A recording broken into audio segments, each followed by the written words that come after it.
जय हिंद दोस्तों। मैं एसआई सुमित कुमार आप सबको स्वागत करता हूं आपके अपने YouTube channel only stage on पर। आज हम जिस टॉपिक पर बात करने वाले हैं ये बहुत ही इंपॉर्टेंट टॉपिक है, तो आप लोगों से मैं ये रिक्वेस्ट करता हूं कि आप इस वीडियो को स्किप मत कीजिए, पूरा वीडियो देखिएगा। आपको बहुत सारी ऐसी चीज जानकारी इसमें मिलेंगी जो हो सकता है कि आपकी जो जर्नी है, अगर ऐसी थिंकिंग लेके चलोगे तो आपकी जर्नी बहुत आसान बना देगी। जैसे कि मैंने अभी तक 12 एग्ज़ाम दिए हैं और सारे एग्ज़ाम जिसमें से 7 मेरे रेलवे के थे, 3 मेरे यूपी पुलिस के थे, एक मेरा यूपी ट्रिपल एससी और एक मेरे एसएससी का एग्ज़ाम था। सारे मैंने एग्ज़ाम निकाले हुए हैं जब तक जितने भी मैंने एग्ज़ाम दिए हैं, और साथ ही में सारे एग्ज़ामों में मेरी रैंक अच्छी थी, मतलब नंबर अच्छे थे मेरे। तो ऐसी क्या चीज़ें मैंने मतलब स्पेशल की है, ऐसा क्या चीज़ मैंने फॉलो करता था जिससे मेरे रिजल्ट इतने अच्छे आए, तो मैं उसके संबंध में आप लोगों को बताने वाला हूँ। और आप लोग इन चीज़ों को फॉलो करेंगे, देखेंगे आप लोग की मतलब आप लोगों के भी रिजल्ट बहुत अच्छे आएंगे, नो डाउट। तो मैं बात करने वाला हूँ जिस विषय के बारे में, तो मैं एक करके बात करूँगा कि देखिए, पहले तो मैं जब भी किसी एग्ज़ाम की तैयारी करता हूँ, जब भी किसी चीज़ की प्रिपरेशन करता हूँ, तो सबसे पहले एक होता है मोटो, कि मतलब उद्देश्य में क्यों ऐसा कर रहा हूँ, रीज़न। जैसे नहीं होता है कि किसी भी काम को करने के लिए आपके पास एक वजह होनी चाहिए। आपकी अगर वजह सॉलिड है, आपकी जितनी मतलब बड़ी वजह है, उतने ही बड़े एफर्ट होंगे और उतना ही अच्छा शानदार रिजल्ट होगा। तो सबसे पहले आप लोग किसी भी एग्ज़ाम की प्रिपरेशन कर रहे हो तो क्यों मुझे ये जॉब क्यों चाहिए, वो आपको पता होना चाहिए, ठीक है।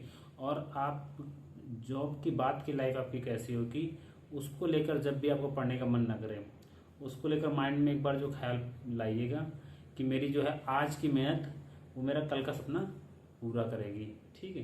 तो अब इसके बाद क्या है कि सेकंड क्या है कि जब भी हम किसी जॉब की तैयारी करते हैं तो हमें क्या है, पहले तो हमें क्या होती है, सॉलिड वजह होनी चाहिए।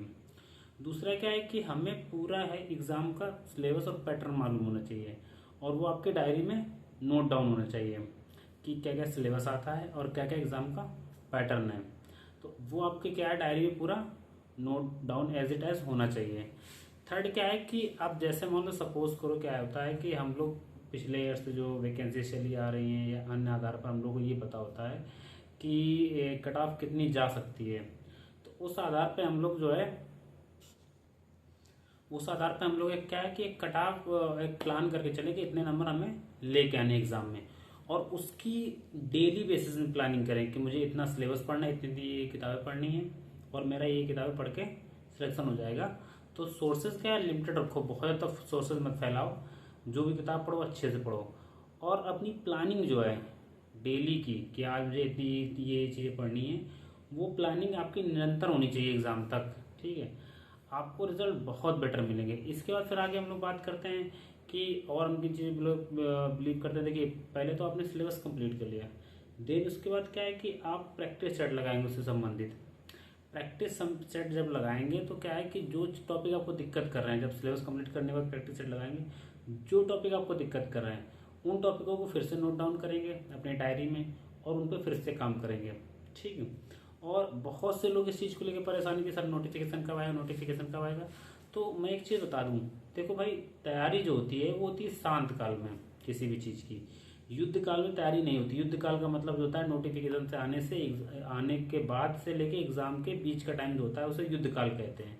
उसमें भाई सारे बंदे जो है अपना बाली वर्षा जो सब कुछ लेकर अपना तैयारी करने लगे पड़े होते हैं, मतलब पूरी जान लगा देते हैं। लेकिन सफलता उन व्यक्तियों को मिलती है जो व्यक्ति पहले से अवेयर होते हैं, पहले से मेहनत कर रहे होते हैं। जैसे अभी प्रेजेंट टाइम में क्या है, शांत काल है। आप किसी भी टॉपिक को बहुत डीप में पढ़ सकते हो, समझ के पढ़ सकते हो, आराम से पढ़ सकते हो, इत्मीनान से पढ़ सकते हो। अगर एक टॉपिक नहीं समझ में आ रहा तो पूरे दिन उसे पढ़ सकते हो, क्योंकि क्या आपका क्या है, अभी शांत काल है। आप अभी तैयारी जितनी मेहनत कर लोगे अभी, उतना ही एडवांटेज आपको वहाँ पर एग्जाम हॉल में मिलेगा। देखिए, एग्जाम की कुल मिलाकर नोटिफिकेशन आने के बाद तो सारे बच्चे तैयारी करते हैं, जो पहले तैयारी करता है उसका अलग ही रिजल्ट रहता है, आप लोग ये मान लीजिए।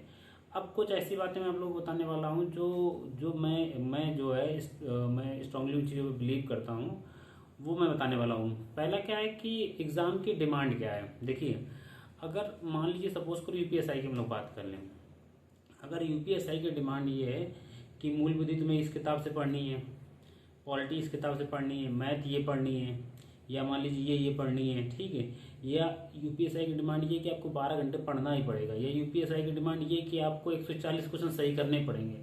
तो भाई मैं ये मानता हूँ कि मुझे एग्ज़ाम के लेवल पे जाना पड़ेगा, एग्ज़ाम मेरे लेवल पे नहीं आएगा।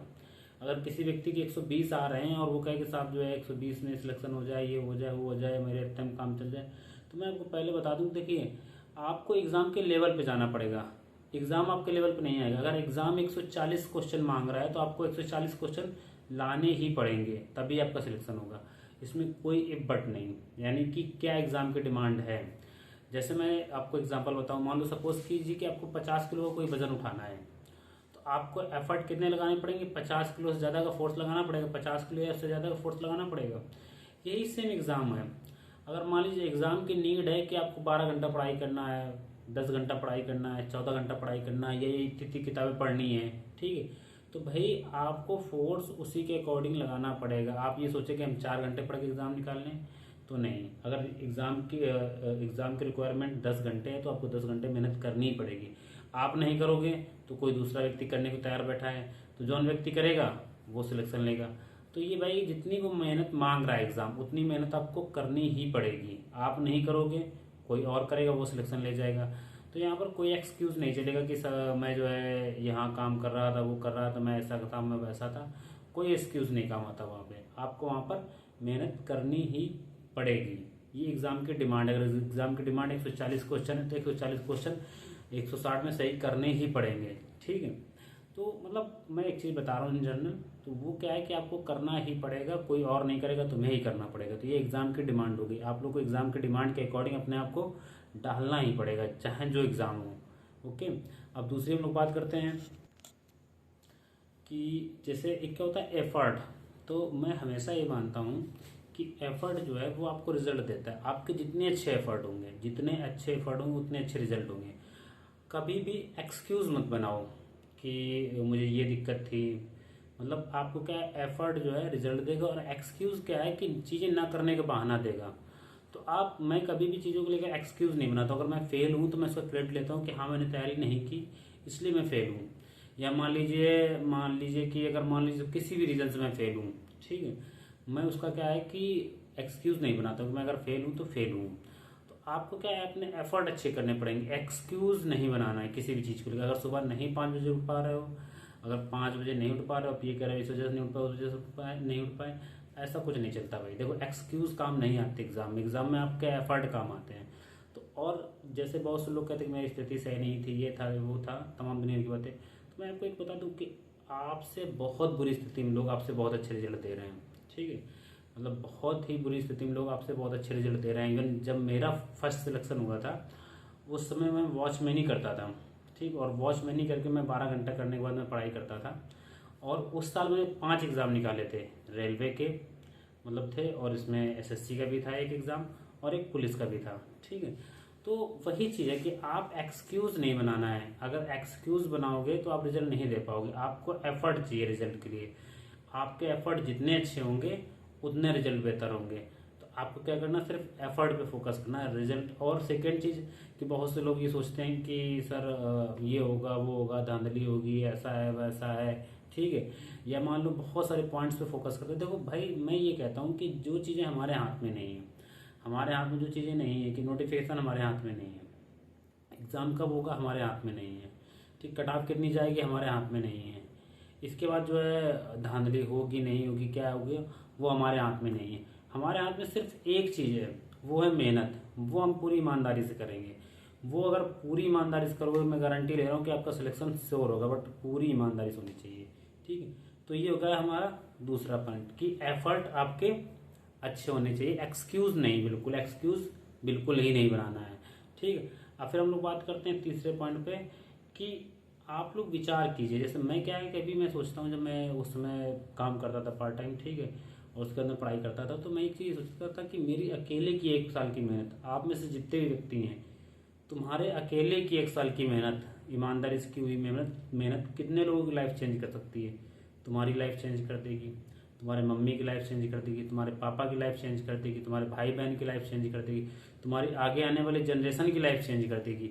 भाई तो क्या दिक्कत है इसमें, 1 साल अगर तुम मेहनत कर लोगे, पूरी ईमानदारी से, पूरे डेडिकेशन के साथ में और अपना पूरा टाइम लगा दोगे और इतने लोगों की लाइफ चेंज होगी, यानी कि आपके पेरेंट्स की जो लाइफ है वो बेहतर के साथ साथ, अच्छी होने के साथ साथ बढ़ भी जाएगी भाई। क्योंकि कब बहुत सी ऐसी सिचुएशन आती, जैसे मेरे साथ खुद सिचुएशंस आई थी कि मान लीजिए फैमिली में मेरी प्रॉब्लम थी, इलाज चल रहा था लोगों का, फाइनेंशियली मैं इतना स्ट्रांग नहीं था। अब क्या हुआ कि जब से मेरी जॉब लग गई है, देन क्या हुआ कि वो सारी चीज़ें मैंने अच्छे से मैनेज कर ली हैं। तो क्या है कि आपको मेरे मित्र, आपकी अकेले मेहनत, सिर्फ आपके अकेले की मेहनत आपके पेरेंट्स की, आपके पार्टनर की, आपकी, आपके भाई बहन की, आपकी आगे आने वाली जनरेशन की, सबकी लाइफ बदल के रख देगी।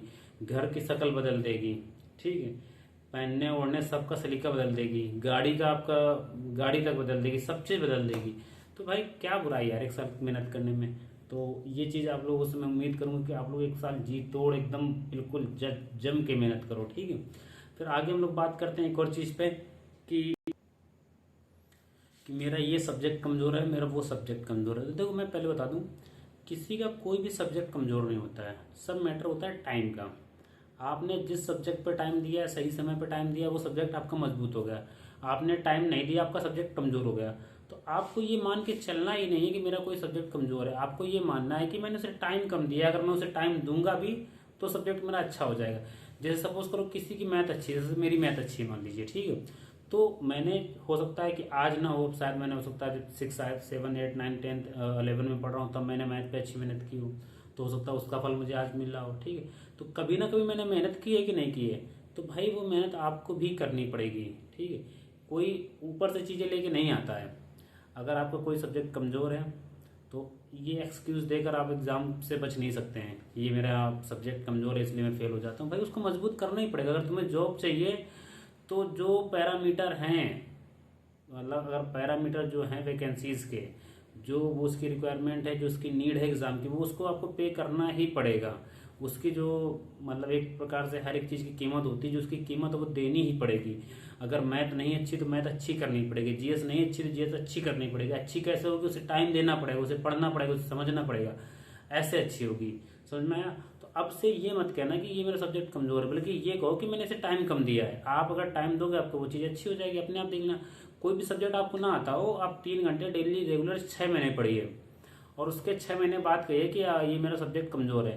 देखिए मैथ में क्या होता है कि कभी कभी लोगों का बेस कमज़ोर होता है, तो बेस अच्छा करने के लिए मैंने आपको बताया था कि 6 से 10 तक की क्लास की पहले आप मैथ पढ़ लीजिए।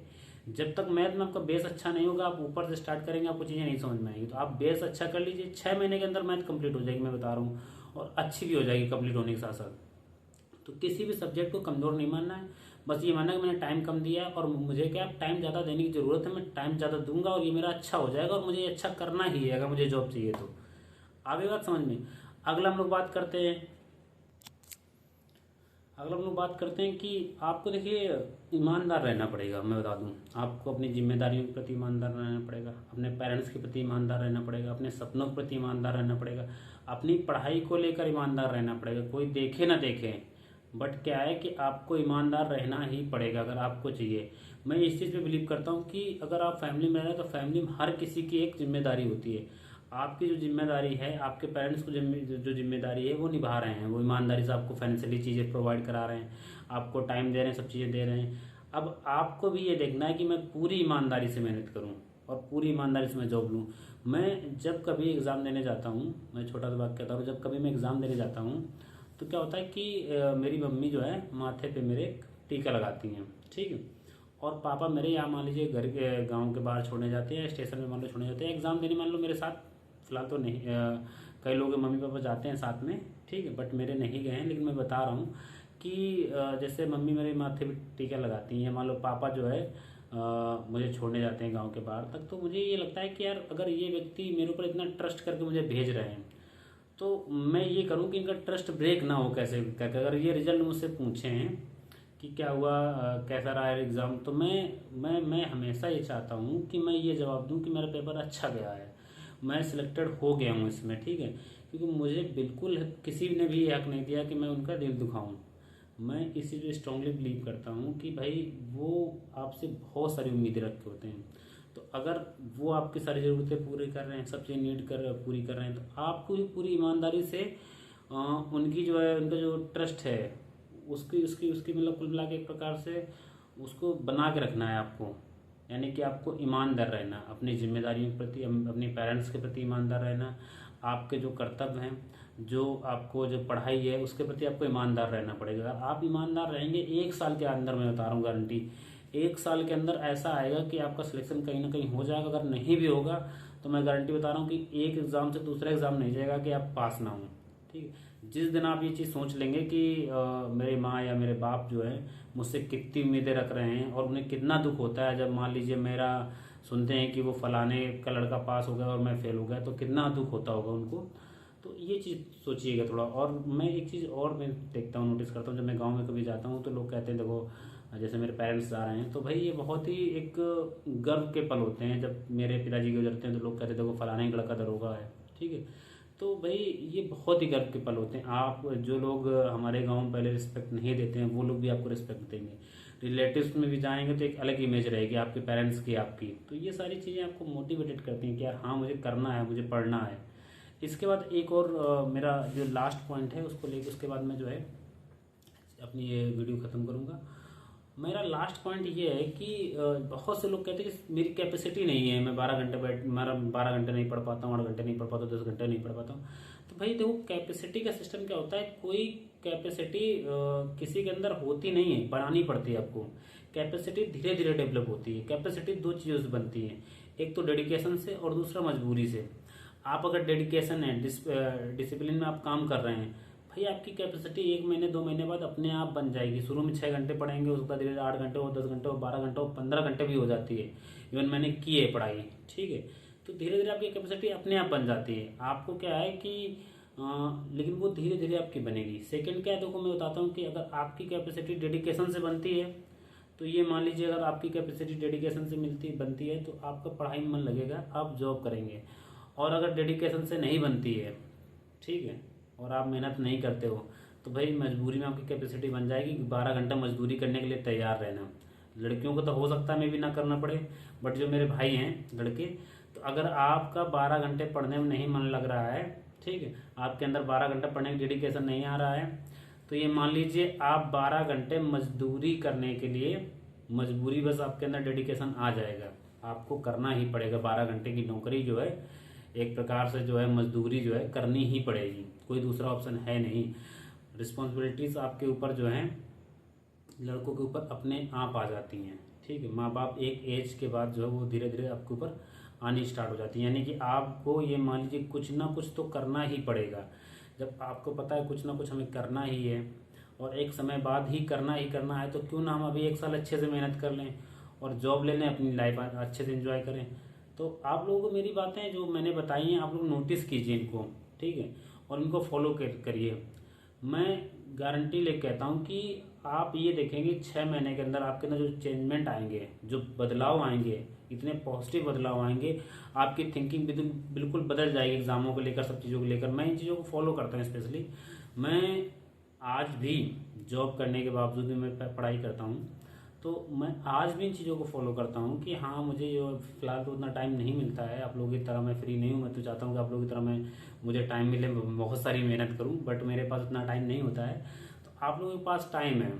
अब ये मान लीजिए ये जो डबल स्टार दिख रहे हैं वो ऐसे नहीं मिलते भाई, मेहनत करनी पड़ती है, तो आपको करनी ही पड़ेगी। ठीक है, तो ये मान लीजिए कि आप लोगों को, मतलब मैं यही कह रहा हूँ कि आप लोग जी तोड़ जम के एकदम मेहनत करिए। नोटिफिकेशन का वेट मत कीजिए। मैंने कहा जो चीज़ें अपने हाथ में नहीं है उन पे फोकस मत करिए। आपके हाथ में जो चीज़ें हैं, आपके हाथ में है एजुकेशन, पढ़ाई आपके हाथ में है, आप पढ़ाई जी तोड़ कीजिए। मैं गारंटी ले रहा हूँ कि आप रैंक होल्डर बनेंगे मेरी तरह। ये मान लीजिए मेरी 53 रैंक है, मैं आशा करता हूँ आप लोग और अच्छी रैंक लेके आएँ। जो वीडियो देख रहा है मेरा, वो इन चीज़ों को ज़रूर नोटिस करें, इन चीज़ों पे ज़रूर काम करें। ठीक, और जब सिलेक्शन हो जाए तो ज़रूर मुझे मैसेज करें, मुझे अच्छा लगेगा। तो मैं अब यहीं पे वीडियो ख़त्म करता हूँ और आप लोगों से अनुमति लेता हूँ चलने की। ठीक है, थैंक यू। वीडियो अच्छा लगा हो तो मेरे चैनल को सब्सक्राइब कीजिए और बेल आइकन को दबा दीजिए। थोड़ा एक्चुअली मैं एक चीज़ और बात कहना चाहूँगा, मैं मूल विधि पढ़ा रहा था, थोड़ा एक्चुअली क्या है कि अभी ड्यूटी की सावन में ड्यूटी की व्यस्तता के चलते जो है थोड़ा मुझे बीच में ब्रेक करना पड़ा। अभी जैसे ही ये आपका सावन वावन खत्म होता है, थोड़ा ड्यूटी कम हो जाएगी, देन उसके बाद मैं आपकी क्लासेस कंटिन्यू करूंगा और मैं कोशिश करूंगा कि अधिक से अधिक ज़्यादा से ज़्यादा सब्जेक्ट आप लोगों के जो है वो ख़त्म किए जाएं। मतलब मूल विधि, संविधान और भी चीज़ें मैं आपको पढ़ा सकूं, आपके एग्ज़ाम से पहले मैं ज़्यादा से ज़्यादा चीज़ें आपको पढ़ा सकूं। और जो मतलब मैंने जो चीज़ें मतलब इतने सारे एग्ज़ाम निकाले हुए हैं, तो मुझे पता है कि एग्ज़ाम में क्या क्या चीज़ें इंपॉर्टेंट है, क्या क्या चीज़ें आपके आती हैं, वही चीज़ मैं आपको प्रोवाइड करूँगा। बहुत ज़्यादा फालतू की चीज़ें, अननेसेसरी चीज़ें वो मैं आपको प्रोवाइड नहीं कराऊंगा। बस ये है कि थोड़ा मैं इस चीज़ के लिए क्षमा चाहता हूँ कि सावन में ड्यूटी की अधिकता के चलते थोड़ा वीडियोस जो है समय से नहीं आ पा रहे हैं, उसके लिए मैं क्षमा क्षमा चाहता हूँ आप लोगों से। तो आई थिंक वीडियो अच्छा लगा होगा। Thank you.